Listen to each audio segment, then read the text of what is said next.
So it turns out Chappelle, Dave Chappelle, has channeled his inner NIMBY. Chappelle grew up in a really small suburb, almost village-size suburb outside Dayton, Ohio.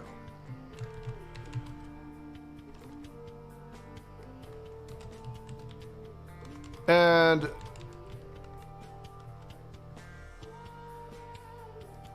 the town is called Yellow Springs. Okay. Now this I'm getting out of Slate. The reason I'm getting this out of Slate is because it goes a little bit more into detail about not just Dave Chappelle and what he actually did, but just the systemic issue that we have with this in general. In a newly released stand-up clip, Dave Chappelle has once again upended the conventions of bourgeois morality. In this case, the standing up occurred at a Monday night town hall meeting in Yellow Springs, Ohio, where the comedian did something some people found a little unseemly. He threatened to pull the plug on his investments in the city, which include a planned restaurant and comedy club, if officials approved zoning to permit townhouses and affordable housing. A lot of people are offended by it, but, you know, I mean, the thing, and the reason they're offended is this isn't how affordable housing gets rejected in polite society usually. Usually what would happen is there would be somebody would come in and say there's an environmental issue, or talk about how it's going to mess up the views of the highway or the mountain ranges behind them, or, you know, something like that. Or saying that there wasn't enough consultation from the community, or that the housing just isn't attractive looking, or it's too affordable or not affordable enough. Complaining about traffic, you know, these are things you typically hear. But Dave Chappelle wanted to do something different. You know, he wanted to get direct with it and say what he's really thinking, like he did at Monday's Yellow Springs City meeting, when he reiterated that he was serious about withdrawing the millions of dollars he had invested in the town. This is a quote from what he actually said. "I can't believe you would make me audition for you. You look like clowns. I am not bluffing. I will take all of it off the table." So, of course, you have a big swinging dick with a lot of money like Chappelle in there.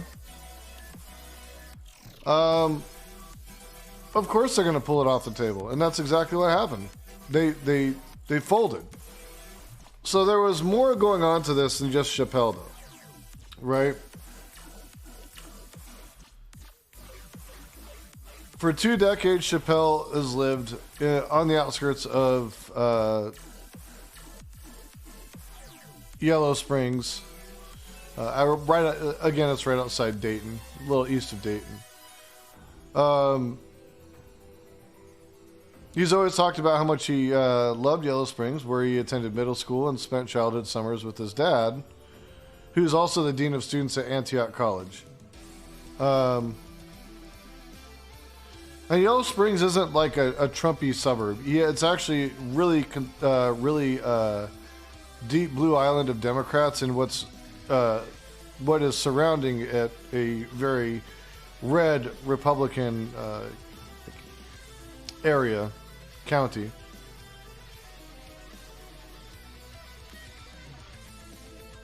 And it's not even being forced to build the affordable housing by a lawsuit or mandate or anything. They actually, in 2017, the village commissioned a housing needs assessment that included that many housing choices in the village were not affordable, which left local employers and the community itself at a competitive disadvantage. A lot of the respondents overwhelmingly said housing in Yellow Springs was a problem because it was too expensive. Yellow Springs was a hard place for seniors to downsize and stay in the community. And its schools had a lot of space for more students. So, you know, they weren't shy on space for students. They could definitely build up. They could definitely have some high density housing in the area and it not really affect the community too greatly. So a land developer by the name of Oberer, which is an Ohio-based company, purchased a 52-acre plot on the village's southern edge.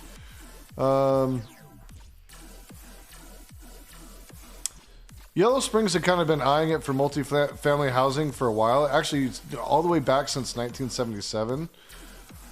So city planners worked out a deal with Oberer to upzone part of the property for denser development of townhouses and duplexes in exchange for a park and a plot for affordable housing. Some people were really excited about the prospect of this arrangement. But there were some people that were on the other side of it, you know, just like in all these situations where it comes to affordable housing.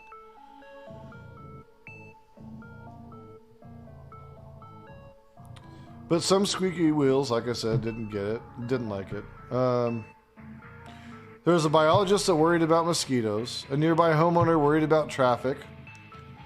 There were neighbors worried about gentrification, go figure that one. Overdevelopment, a closed and opaque planning process. Max Chrome, who's an architect who has a house nearby and a practice in the Bay Area, browbeat the city manager into letting him screen share a presentation in which he accused the volunteer government of spreading misinformation and combed through historic black and white satellite photos in an attempt to conclusively demonstrate that there had been a dump on the property in the 1970s. He says, "What's the point of having duplex and townhomes if they're not affordable?" He went on. He claimed it was a process of affordability washing. So see, it's not just Chappelle. There were others. In December, from Chrome's Computer, a well-known comedian who had retained him to design some new projects in town gave a rousing plea for Yellow Springs to dream bigger. This is what was said. The average age in the village is 49 years old. Without its school, the city will not live beyond the retirees who decide to settle here. These changes are inevitable, but we do have a decision about what they are or could be. Let's use more of a visionary eye instead of a reactionary one, because the potential of this place is immense. And Oberer is not the only solution. So this was Chappelle talking from Chrome's Computer to the town council. That's about as explicit as he's been in his reasoning for opposing this. And it almost seems that he just wants the whole development in its entirety stopped. So that's the other thing. So as city planners have reiterated again and again, Oberer owns the land. So Oberer did buy the land. It's their land, right? They're going to put up this housing whether or not Chappelle wants them to. It's just a matter of whether or not they're also going to include affordable housing. This is called cutting off your nose to spite your face. Okay?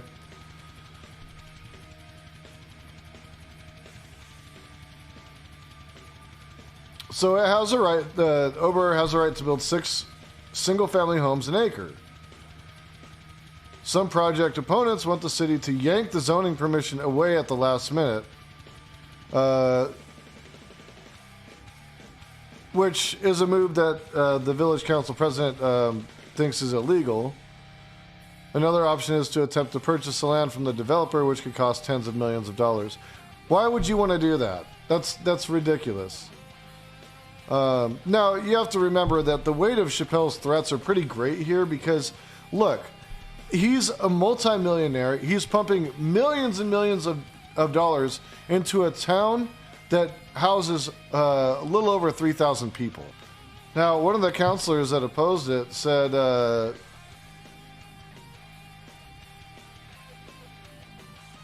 The main problem was that the upzoned project wouldn't be affordable enough. But there will be, but so like, okay, so they're saying there's that argument of it won't be affordable enough. There's an argument about how the housing and structures are going to be built. But what we're really talking about is we're talking about making good the enemy of perfect, right? And you can't make good the enemy of perfect. There's still people that are going to need affordable housing, and guess what? Now they're not going to get it. Now these people are going to have to move out of this community, which does what for the community? It's a net negative. You got people leaving the community as a result.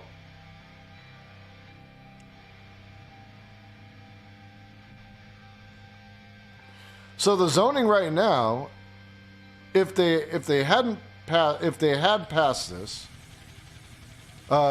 would have been a deal in which Oberer would have had to provide this affordable housing. But the zoning right now doesn't require him to do that.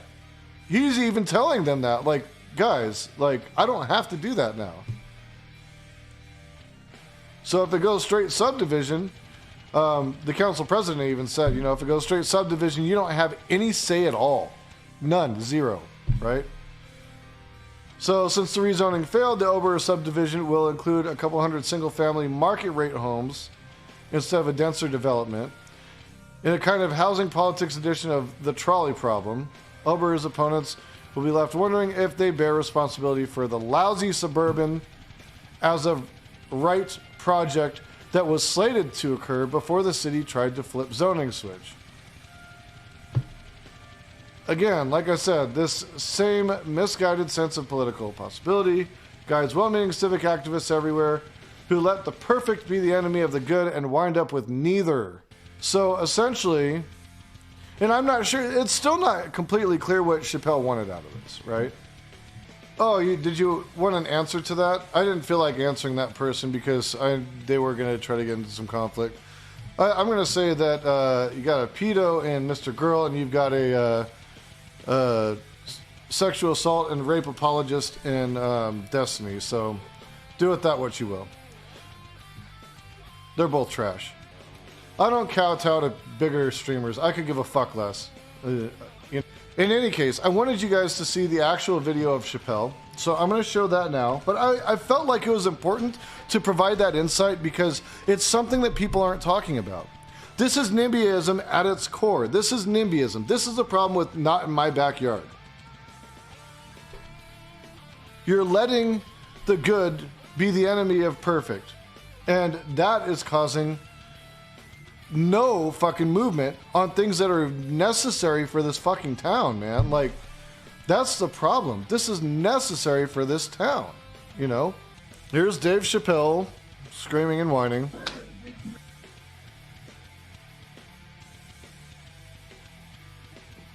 No? Can you hear me? Yes. Hi, I'm Dave Chappelle. I just want to say, and Marianne, I can talk to you about this privately. I don't know why the village council would be afraid of litigation from a $24 million a year company while they X out a $65 million a year company. I cannot believe you would make me audition for you. You look like clowns. I am not bluffing. I will take it all off the table. That's all. Thank you. Okay. That's it. That's it. That's what he said. And I guarantee you, somebody as powerful as Dave Chappelle going into a small village council meeting like that, throwing his weight around, is going to have an effect on how they vote. When he's about to build a restaurant and a comedy club in this town that's going to bring in business purely because it's Dave Chappelle's, like he's putting his thumb on the scale. And maybe he's putting his thumb on the scale in the wrong way this time, right? It seems like all those guys from Half Baked, something fucking happened to them. Like, the weed isn't supposed to make you end up getting fucking crotchety and old and moving to the fucking right. Oh no. Weed has never made me feel enticed to be more selfish. As a matter of fact, I tend to be more giving when I smoke weed. I tend to care a little bit more for other people.